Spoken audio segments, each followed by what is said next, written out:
इसलिए नहीं लेना चाहता कि आप काफी समय से बैठे हो, लेकिन आप ये सोच रहे होंगे भी अभी क्यों ला रहे हो ऐसा। हम एक बार साउथ में गए तो उन्होंने कहा अभी क्यों ला रहे हो, तो ये आपके भी कोई लोग पूछते हैं क्या अभी क्यों ला रहे हो? अब तो ले आए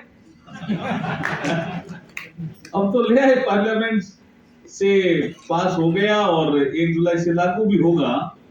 और लॉ कमीशन ऑफ इंडिया से लेकर के हमने सबके सुझाव लिए, जितने भी स्टेक होल्डर थे सबसे सुझाव लिए। हमारे सारे सीनियर एडवोकेट बैठे हैं, प्रिंसिपल बैठे हैं, इनको सबको पता है, सबसे सुझाव लिए। आपसे भी लिए होंगे, हम पार्लियामेंट में एमपी हैं, हमसे भी लिए। अमित शाह जी का लेटर आया था कि हमें आईपीसी सीआरपीसी एविडेंस एक्ट को संशोधन करें, आपके कुछ सुझाव हैं क्या? सभी स्टेक होल्डर्स को हमने सुझाव लिए, सुझाव लेकर के फिर इसकी बैठकें होती गई। और जब जब जिन्होंने भी लॉ कमीशन इंडिया से लेकर के जिसने भी सुझाव दिए उनको भी हमने सम्मिलित किया। बड़ी लंबी एक्सरसाइज हुई थी इसमें, ऐसा नहीं है। हमने हाई कोर्ट्स को भी लिखा, सुप्रीम कोर्ट्स को भी लिखा, हमारे गृह मंत्रालय से और से इसमें काफी काम हुआ, लॉ मिनिस्ट्री भी इसमें इन्वॉल्व थी। लेकिन यही समय क्यों चुना, इसके लिए मुझे एक, चेतन शर्मा जी आप थोड़ा माफ करेंगे, मैं आपके एरिया में घुस रहा हूं, मैं आपके एरिया में घुस रहा हूं। आप मुझे कह रहे थे कि आप अच्छा भाषण देते हैं, नहीं, मैं आपके धर्म के एरिया में घुस रहा हूं। जैसे जज साहब ने कहा कि पार्लियामेंट ने अच्छा काम किया इन 4-5 सालों में, ऐसे ही एक धर्म की पार्लियामेंट हुई थी 1893 में, हुई थी ना शिकागो में, या नहीं हुई थी? हाँ, विवेकानंद जी तो गए थे, लेकिन वो धर्म पे ही थी कि कौन सा धर्म श्रेष्ठ है, धर्म जीवन में होना चाहिए कि नहीं होना चाहिए। उसका नाम ही शायद अगर आप महसूस करोगे तो वर्ल्ड रिलीजन पार्लियामेंट ऐसे ही था क्या? रिलीजन पे ही था सिस्टम। करुणा होनी चाहिए, दया होनी चाहिए, मानवता का झगड़ा क्यों होना चाहिए, आदमी आदमी क्यों लड़े, इसी पे ही था सारा सिस्टम। अब जब वो 1893 में विवेकानंद जी बोले, वो क्या बोले वो तो आप जानो, लेकिन मैं एक दूसरा विषय ला रहा हूं कि ये विषय हम क्यों लाए अभी। 1895 में मिशिगन यूनिवर्सिटी में स्वामी विवेकानंद जी का एक भाषण है। मिशिगन यूनिवर्सिटी भी अमेरिका में है, वो बाद में इंग्लैंड होते हुए फिर इंडिया आते हैं। जब वो बहुत बहुत अच्छा भाषण देते हैं तो उस समय प्रिंट मीडिया ही ये मीडिया का विषय रहता है। एक महिला पत्रकार उनसे एक प्रश्न करती है और बहुत कठिन प्रश्न होता है, स्वामी जी आपने लेक्चर तो बहुत अच्छा दिया, आपने अपने देश के बारे में बताया, धर्म के बारे में बताया, लेकिन आपका देश आजाद कब होगा? तो ये तो बड़ा कठिन क्वेश्चन था ना उस समय, बहुत कठिन था। कब? 1895। तो स्वामी जी ने क्या किया कि स्वामी जी मेडिटेशन में बैठ गए थोड़ी 10-1 मिनट। तो उस महिला ने सोचा जब प्रश्न कठिन होता है तो अच्छे अच्छे चुप हो जाते हैं, तो वो चली गई। इतने में स्वामी जी उठते हैं, उन्होंने कहा भाई जिस लेडी ने क्वेश्चन किया वो कहाँ है? बोला साहब वो तो रोड पे उधर जा रही है। बोला बुलाइए उसको, तो बुलाया स्वामी जी ने। बुलाने के बाद कहा कि क्या पूछा आपने, कि आपको सुनाई नहीं दिया था क्या? आपको तो अच्छी तरह सुनाई दिया था, आप बाद में शांत हो गए। बोला मैं शांत नहीं हुआ, मैं मेडिटेशन में गया। तो फिर बताइए कब आपका देश आजाद होगा? तो स्वामी जी ने आंसर दिए, 3 आंसर दिए, एक नहीं दिया। उसने कहा मैंने एक ही पूछा, मैंने कहा, उन्होंने स्वामी जी ने कहा मैं 3 दूंगा। तो पहला क्या दिया?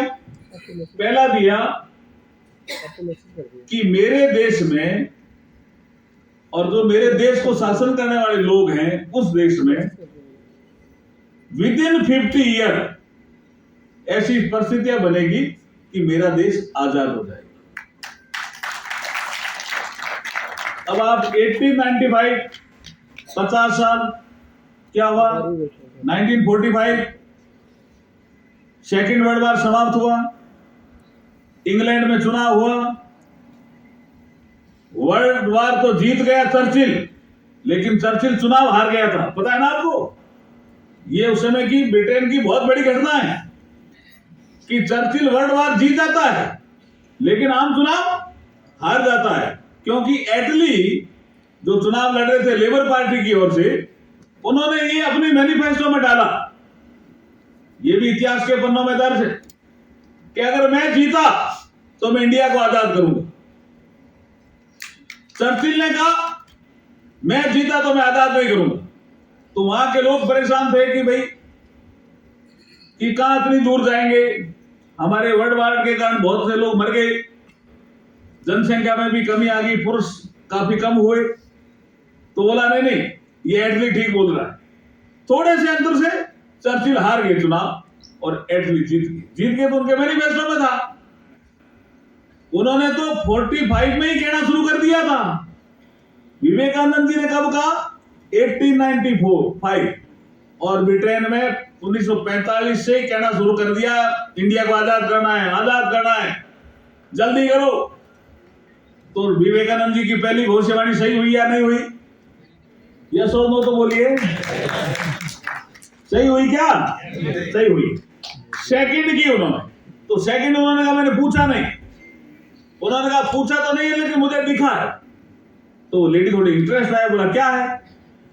कि कार्ल मार्क्स पैदा होता है, कार्ल मार्क्स जिसका मार्क्सिस्ट थॉट है, वो स्वामी जी कहते हैं 1816 में, 1816, उसके ठीक 100 साल बाद रशिया में रिवॉल्यूशन आएगा। तो वो महिला कहती no no no Swami ji, आप झूठ बोल रहे, पहला वाला भी आपका क्वेश्चन ठीक, आंसर ठीक नहीं है। 50 साल में कोई आजाद हो जाएगा इंडिया, मैं नहीं मानता, लेकिन ये आपका बिल्कुल ही ठीक नहीं है। तो उसने स्वामी जी ने पूछा क्यों? कि इंडस्ट्रियल कंट्री जर्मनी है, रशिया में कोई क्रांति हो ही नहीं सकती। रशिया तो एग्रीकल्चर कंट्री है, एग्रीकल्चर बेस्ड कंट्री है। लेकिन स्वामी जी ने कहा मुझे लगता है, और मुझे जो ध्यान में आया उस हिसाब से कह रहा हूं कि रशिया में ही क्रांति होगी कार्ल मार्क्स के जन्म के ठीक 100 साल बाद।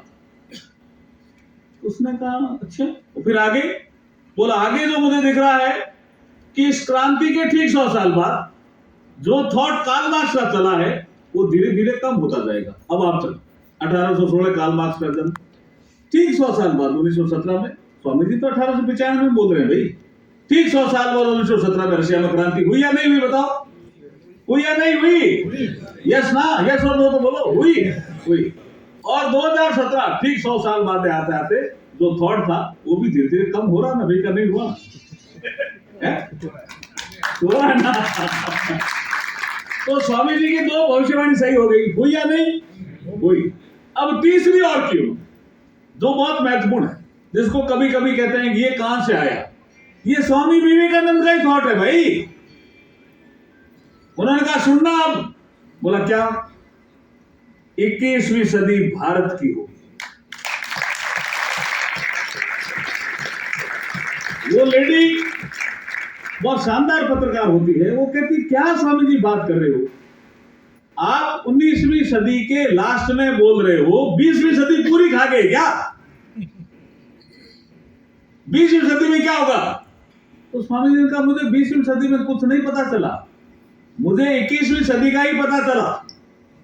और 21वीं सदी में भी उन्होंने एक डिकेड बताया है स्वामी जी ने, 2020 से लेकर के 2030 जो डिकेड होगा 21वीं सदी का, ये सबसे महत्वपूर्ण डिकेड रहने वाला है। ये स्वामी विवेकानंद जी की भविष्यवाणी है। तो मैं ये कहना चाहता हूं और मैं पूछना चाहता हूं आपसे कि जब स्वामी विवेकानंद की 2 भविष्यवाणी सही हो गई तो तीसरी सही क्यों नहीं होगी भाई, बताओ? तीसरी में कोई डाउट है क्या? मोदी है तो मुमकिन है। तीसरी में कोई डाउट है क्या? पिंकी जी क्या कह रहे हैं? वो भी सही होगी। अब इसमें बड़ा विषय रहता है कि ये सदी विषय क्या है। ये सदी कोई एजेंसी नहीं है इसको तय करने के लिए, ध्यान रखना। आपने सब्जेक्ट मेरे को दूसरा दे दिया, भाई मैं इसी में आ रहा हूं, मैं थोड़ा इसको आपको, ये सब्जेक्ट तो इंटरेस्टिंग बन रहा है या नहीं बन रहा है? आपको ठीक लग रहा है कि तब तो आगे चलो।